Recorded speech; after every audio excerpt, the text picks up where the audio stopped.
Hi, I'm Victoria Lynn, and I'm joined by the brilliant Kate Hawley, the costume designer behind Frankenstein. Her designs capture gothic beauty and emotion so flawlessly. Kate, costume design sets the tone for the entire film. How do you approach bringing Frankenstein's gothic world to life through clothing and costume? It's a big process, and Guillermo gives you the script and the world to begin with, and it was quite interesting because in the early stages we were playing with the time period. I'd read the book and I'd read the script, and the qualities that came through that, you know, it's gothic, but what version of gothic are we doing? And in the world of Frankenstein, there's a kind of classical element and a melancholy. You know, it's about mood and atmosphere, and I think that was the guiding line really in terms of creating the costumes and working with Guillermo, is how do I create the atmosphere and the melancholy, and to do it through colour, and to do it in a period that's not as we're aware of a Dickensian Victorian thing, but how do I make it fit the tone of the novel and the world that we know as Frankenstein. So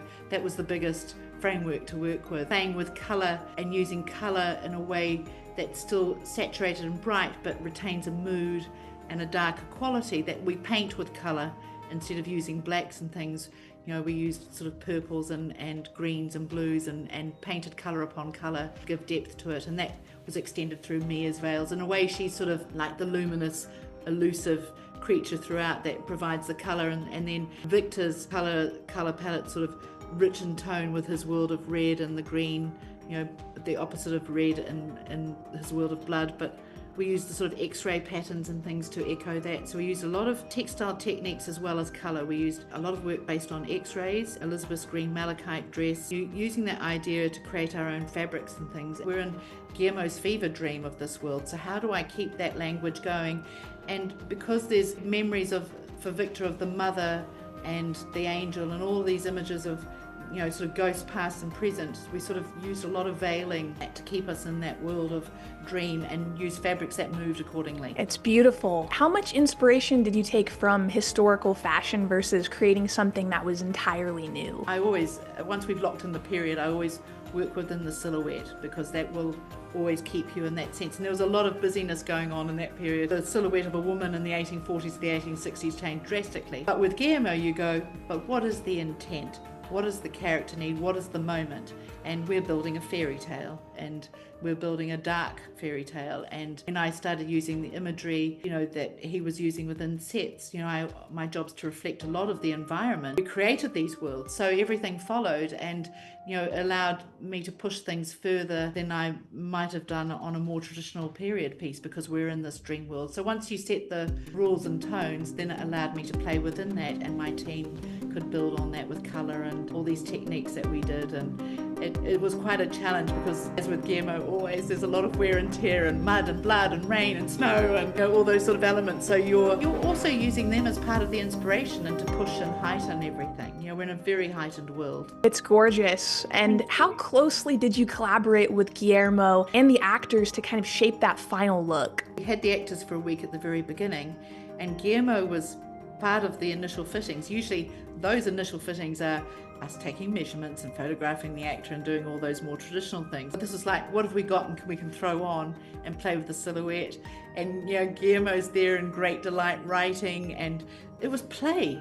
And it was really refreshing, because it allowed us sort of push through and play with, you know, the silhouettes. How big does the crinoline get, for example? Or, you know, what is this moment? And we kind of had a rough dress-up box, but after that we could then go and make the garments and push the ideas further. But because we'd had that with Oscar and Guillermo and Mia and with Jacob, we could actually define the basic silhouette of the character together and all build together the character from that point on. And that makes a huge difference. You can always dream up something, but unless you're sort of inviting your actor and you're embracing their ideas and your director's ideas, you know, he would sit there and go, oh, I think we'll do this for this scene, or that moment's changed, so it's not appropriate. So I'm always adapting, and it's a constant organic development. But because we knew what our language was, because we knew we wanted to create this sort of more dreamy world, then we could move with knowledge, knowing what we were going to do. Because sometimes you're like, what do we need to do now? It's like Fast and Furious. Yeah.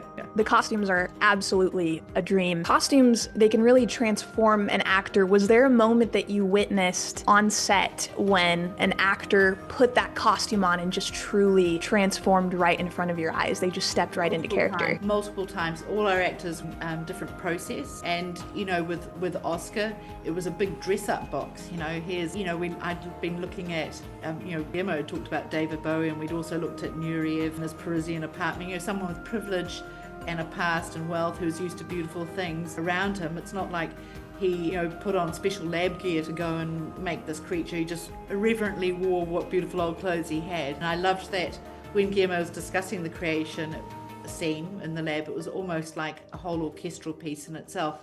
And you give that to someone like Oscar and he'll use it. He goes, you know what, why don't we use this in this moment and play? And he's such a generous, wonderful actor, and you give him these things and he uses them. The same with Jacob, put the coat on and the movement changes and that being comes through the clothes. Our job's to sort of accentuate and help what they're doing movement-wise. So each of these processes had the same. And, there was in terms of magic fairytale moment, the moment they had me on set in the blue dress, and Christopher and the archive team from Tiffany's turned up with the Wade necklace. Now that's never been worn on anyone in modern times, and not since it was made. Christopher put the necklace on Mia, and that was a transformation, and it wasn't a transformation of, oh, I'm wearing a beautiful necklace. There was an alchemy, there was an energy that shifted and changed, and Mia became someone else again. So there's very real magic that happens in the process of filmmaking, which is why you keep doing it. Instead of crying, it's these moments that you go, oh, this is what we're here for, this moment of magic. And it's the sum of all those parts, Leona did with the hair, what Jordan does with the makeup, what Tamara does with the sets, and Dan with the lighting, Mike with his creature. We're all part of this articulated Frankenstein beast in itself. Because we all know each other's language so well and support each other, then there's a balance, and when that comes together, that's a big piece of magic in itself. And being able to go admire what your colleagues have been done and know that we're all working to the same goal under Guillermo's vision, and seeing what he does in the final framework of it all, that's so exciting. That is so exciting, and it sounds extremely collaborative, and there's so much storytelling there. You mentioned before that there is certain color palettes that you used when it comes to costumes per character. Can you tell me a little bit more about that? Absolutely. Victor was very much more stripped down into his red, blacks and whites, which sort of came from that, world of looking at not only at the sort of Bowie bravura of the medical lecture scene where he's a bit of a rock star, but also directly related to blood, and green being the opposite. Also tied into the world that Tamara was building with textures and colours, the big tanks with the red battery cells and that. So his colour palette came from his environment. Elizabeth's kept changing because she's sort of this luminous, beetle-like creature was one of Guillermo's descriptions of her, but her colour's so luminous in there. She's like a muse coming through in the colour and light. And, with a character like Elizabeth, it's easier sometimes with the men to create the mood of what you're doing. So her colours were chosen very specifically for each scene, and there was a huge amount of R&D and work done on the blue dress and actually many of her clothes, creating the fabrics and textiles along with colour, that we could the two things all work together. So we designed the textiles, we either wove them or we printed them or worked with dyes in-house. So it's a huge part. When I have a team in costume, it's not just the tailor, I have the dye department, the milliner, the breakdown, all of that becomes part of the language of the clothing. It's not just one person's element. So all of that became part of the storytelling. And then, of course, sort of know how the creature becomes into that world with his silhouette and colour palette. So all of it's quite colour-coded, and I do that with both Guillermo and Tamara, and then we build on the characters within that. Which costume was your favourite, and which was the most challenging? They all become favourites at one point like children, and then you have to say goodbye to them, and then the next costume you have to build becomes the favourite. In terms of there's lots of technical things that as individual processes I found really interesting. The shawl that she wears in the market, that was all knitted based on fractal patterns. The blue x-ray dress was all created, printing different x-rays to get a sort of holographic effect, and that had to work under candlelight, so how do we achieve the blues?